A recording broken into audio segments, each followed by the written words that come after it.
where the pin was placed in contact with the surface. At times, this contact is held so long that if the fin contains fluid ends, it will meet the paper migrate outward from the contact point or even through to the back of the paper. So ang kining blunt start and stop, so while gasulat ka, so muhunong yung gana kay kuan, so we need to pinlip your pin to para mo control ka sa imuhang gi-forge sana nga ko ano signature, or even na buhat ka og money nga piki no. Fin lip and hesitation. This is occasion when the fin stop an unusual fin in the writing, perhaps where the radical change in direction is about to take place or new letter formation is about to be started.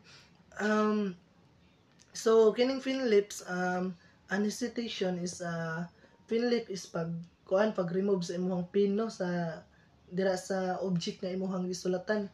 So ang hesitation is lisod kayo siya nga kuano kay daghan makay ka og kanang daghan kayo kanang direction nga imong sundan mo nang we need to finlip your pin to stop para to tremor, because the creation of most forms of non-genuine signature are little more than drawing. The pen is moving slowly. That small, sometimes microscopic changes in direction take place in what should be a fluid-looking line. The resultant life is not smooth but reflects the shaking pin. So ang kining tremor is ang result ani is makita na to ang iyang agi is gakurog-kurog no. So while gasulat dahil siya, why gasulat is nasiya kuan illness nga kuan mura sa og sa tiguang pa og ato sang ibis nga kuan no, nga pangidaron is tiguang na siya na nasiya kuan kanang ang activities nga sa lawas nga lahi na yang gilihok no, kurog-kurog na. So speed and pressure, ang speed again because the pin is moving slowly rather than with the dynamic movement, associated with the most genuine writings the ends of so ang diri sa speed and pressure, so ikaw nga original nga kuan, so ang imuhang pag fill up sa usa ka kuan documents is smooth lang speed, so but wa na pressure no, we don't need di na kinahanglan nga na pressure kay kuan man slowly lang, but ang og ikaw nga mo forge usa ka signature, so we need to is moving slowly to basta kana to kuan to control the pin no, para kuan masundog nimo ang sa signature. Patching, frequently but one at times or another, most of us have made an error while writing or on signatures.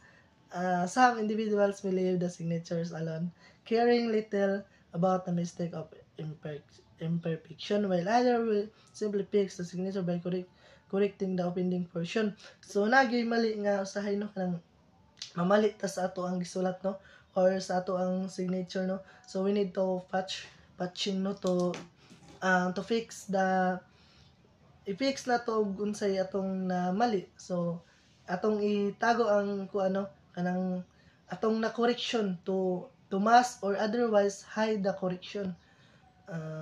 So I will discuss also the group 2 topic no, indication of genuines of signatures, carelessness, spontaneity, alternation of thick and thin stroke, speed, simplification, upright leader interspersed with slanting letters, the upward stroke to the thread-like tracing, rhythm, good line quality, and variations. Suggested step in the examination of signatures. Step 1, place the questions under standard signatures, the Honda position or slide by side, simultaneous viewing of the various elements and characteristic.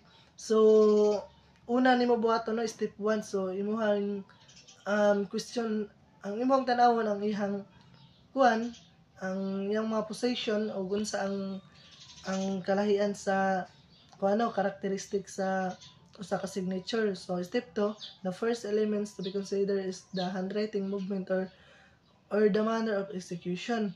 So diri na to makita nga we need to test the kuan giunsa pag slow, deliberate, or rapid, etc. The fundamental difference distinction between the genuine signatures and almost perfect forgery is in the manner of execution. Kay ang pag-forge mong gyud sa usa ka signatures is mura na sa original kay gi-practice naman nila sa kuan. So we need to kanang slow the process para makita nato og unsay kalahian niya no sa genuine or sa forgery.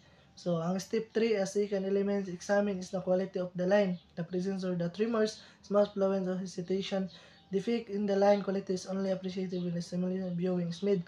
So, ang step 3 no, we need to examine the quality of the line. Kay dira man gyud nagkamali ang uban no kay kuan na ay uban nga ang ilang line is mahiwi or naa sila na the presence of tremor makita na to nga ang linya is nagkurog or smooth lang or fluent or na hesitation. So step 4 examine the beginning and ending lines. So step 4 is we need to examine the beginning and the ending. Sa sinugdanan pa lang kinahanglan nato i-examine kay that's very important to know the forge the ug giunsa niya pag forge ang usa ka signature dira na to mailhan no sa sinugdanan hantod sa kuano katapusan aron the appearance blank cloud shift tapered or vanishing. Step 5 design and structure of the letters determines the roundness, smoothness, angularity and direction. Each individual has a different concept of a letter design. So sa ato gyud nato nga mga tao is nagid tay kalahi ano nga unsa atong pamaagi sa pag design sa ato ang letter ug unsa ato pagpamaagi sa atong pagsulat. So nagay kalahian nga na og i-examine nato ang original og ang kanang fake. So nagay kalahian sila nga kuan makita gyud nato no. So we need to examine the beginning and the ending lines on the kuan signatures. Look for the presence step 6 looks for the presence of touching or patching. So tan-awan na to og maayo ang kuno tagaan na to presence ang retouching or patching. So step 7 connecting stroke, slant, ratio, slant, lettering spacing. Ato ang kuan connecting stroke, slant, ratio, size, lettering spacing. Kay dira man nato makita og kuan nay maotro nga size na maotro nga ang lateral spacing sa word niya nga na kuan. So we need to study that one, we need to examine.